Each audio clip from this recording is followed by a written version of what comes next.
थे तब उनका स्वागत अयोध्या वासियों ने दीप जलाकर किए थे, है ना? लेकिन क्या आप सभी को पता है कि हम दिवाली क्यों मनाते हैं और दिवाली पर लक्ष्मी जी की पूजा क्यों करते हैं? चलिए साथ में जानते हैं। एक बार दुर्वासा मुनि पृथ्वी पर विचरण कर रहे थे। उसी समय उन्होंने देवराज इंद्र को देवगणों के साथ देखा। उन्होंने प्रसन्न होकर इंद्र को एक हार भेंट में दी। इंद्र ने उसकी कद्र न करके उसे फेंक दी। इस पर ऋषि क्रोधित हो उठे और श्राप दे दिया। अभिमानी इंद्र, तुमने मेरा अपमान करके मुझे क्रोधित किया है। जाओ, मैं तुम्हें श्राप देता हूँ कि तुम्हारा सारा वैभव नष्ट हो जाएगा और लक्ष्मी तुमसे रूठ जाएगी। नहीं नहीं नहीं, मुझे माफ कर दो। नहीं।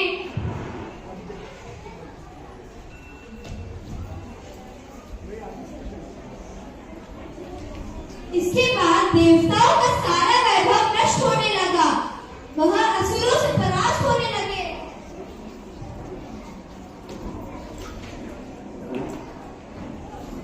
उनका सारा धन नष्ट हो गया और लक्ष्मी स्वर्ग छोड़कर चली गई। ऐसा देखकर वह ब्रह्मा जी की शरण में गए। हे प्रभु प्रभु प्रभु, हमारी सहायता करो। ये देवगणों, तुम भगवान विष्णु के शरण में जाओ, वो अवश्य तुम्हारा मंगल करेंगे।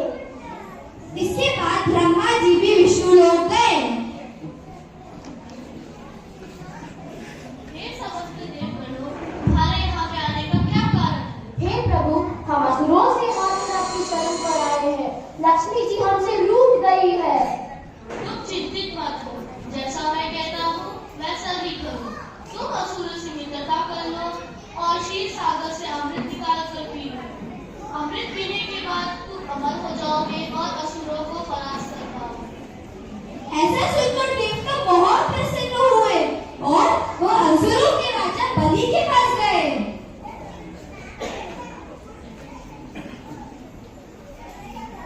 लेकिन देवताओं को देखकर असुर क्रोधित हो उठे और आक्रमण करने लगे। ऐसा देखकर असुरों के राजा बलि बोले, रुको रुको, अरे इंद्र, तुम्हारे यहाँ आने का क्या कारण है? बलिराज, आप बहुत बुद्धिमान हो।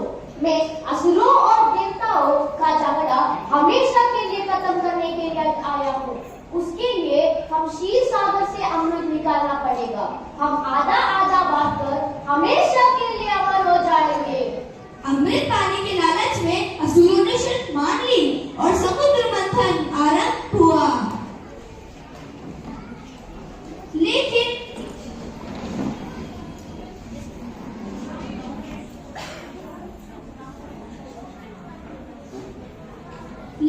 मंत्राचल पर्वत के सिर न होने के कारण स्वयं भगवान विष्णु ने कछुए का रूप धारण करके पर्वत को अपनी पीठ पर उठाया। भगवान विष्णु के इसी अवतार को कुर्म अवतार कहा जाता है। समुद्र मंथन के समय कुल 14 रत्न निकले। पहला कालकूट विष,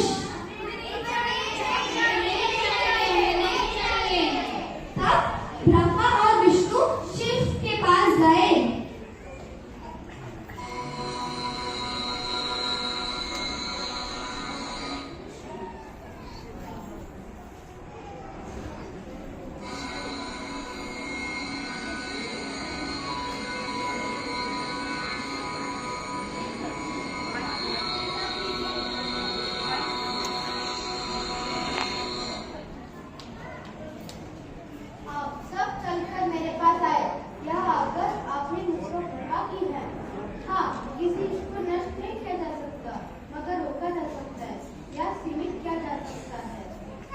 जगत के कल्याण के लिए मैं इस समस्या का निवारण अवश्य करूंगा।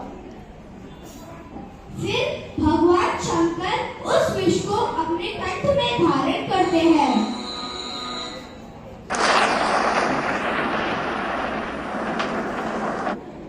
उस दिन से उनका नाम नीलकंठ पड़ जाता है। कामधेनु गाय यज्ञ में सहायक थी। उसे ऋषियों को दे दिया गया। उच्चेश्रवा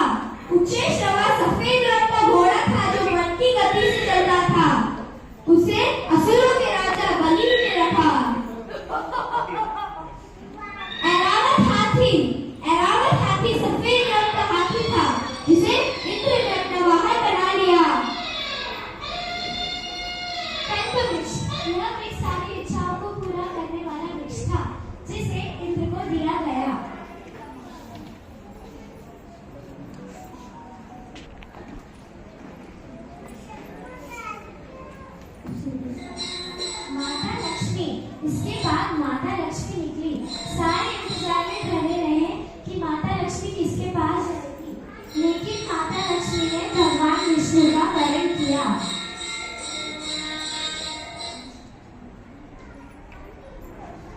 चंद्रमा की उत्पत्ति भी समुद्र मंथन से हुई थी, जिसे भगवान शंकर ने अपने मस्तक पर धारण किया। शंख को विजय का प्रतीक माना जाता है, उसे भगवान विष्णु ने धारण किया। कौस्तुभ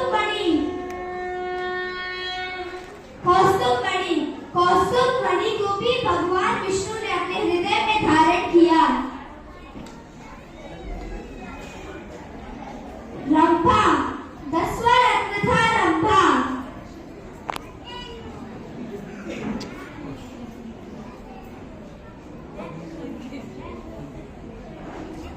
मैं हूँ रंभा, स्वर्ग की सबसे सरा। वारुणी एक प्रकार का मदिरा था, जिसे असुरों के राजा बलि ने रखा।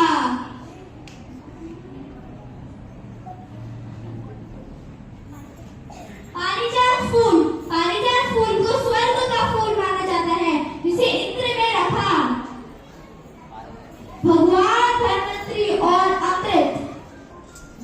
धन्वंतरी को आयुर्वेद का जनक माना जाता है। वह ही 14वां रत्न अमृत लेकर आए थे। अमृत को देखकर असुरों में और देवताओं में युद्ध होने लगा।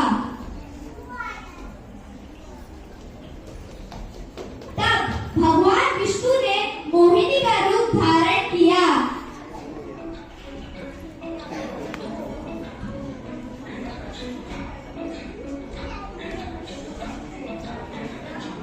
मोहिनी का इतना सुंदर रूप देखकर सभी मोहित हो गए।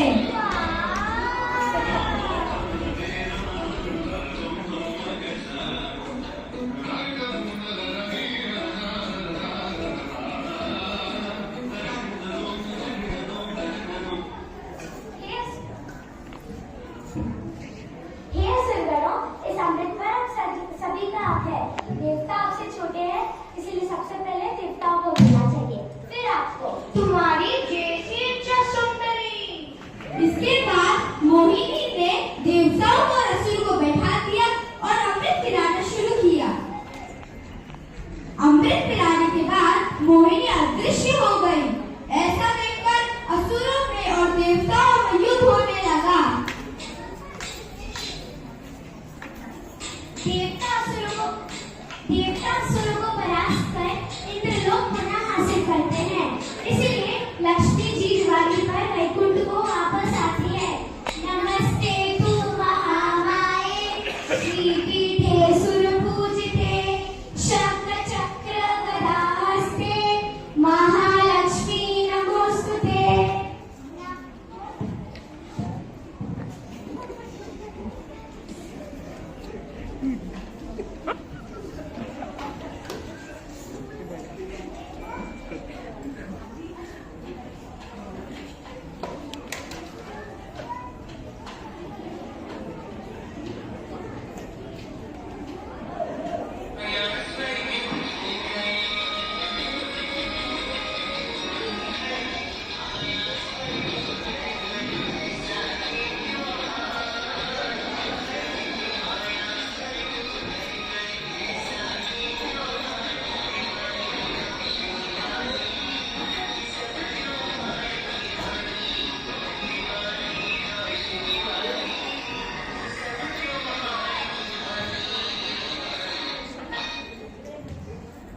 इसीलिए हम दिवाली पर माता लक्ष्मी की पूजा